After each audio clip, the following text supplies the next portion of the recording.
ஒரு வீட்டில் வீட்டு உரிமையாளரும் அவருக்கு துணையாக ஒரு சமையல்காரரும் இருந்தனர். ஒரு நாள் வீட்டுக்காரர் கொக்கு ஒன்றை வாங்கி வந்து சமையல்காரரிடம் கொடுத்து கொக்கு குழம்பு வைக்குமாறு சொன்னார். சமையல்காரர் குழம்பு வைத்ததும் குழம்பையும் சிறு அளவு கறியையும் சுவை பார்க்கலாம் என்று கால் துண்டு ஒன்றை முழுவதும் சாப்பிட்டு விட்டார். பின்பு சோறு பரிமாறப்பட்டதும் வீட்டுக்காரர் சாப்பிட ஆரம்பித்தார். சமையல்காரர் முதலாளிக்கு பிடித்த கொக்கின் கால் ஒரு துண்டை முதலில் எடுத்து வைத்தார். இன்னொரு கால் துண்டையும் வை என்றார் முதலாளி. கொக்கிற்கு ஒரு கால் தானுங்க முதலாளி என்றார் சமையல்காரர். கொக்கிற்கு 2 கால்கள் இருக்குமே என்றார் முதலாளி.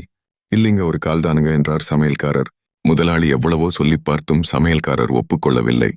முதலாளி சாப்பிட்டு முடித்ததும் சமையல்காரரை வயல்வெளிக்கு கொக்கு காட்ட அழைத்துச் சென்றார்.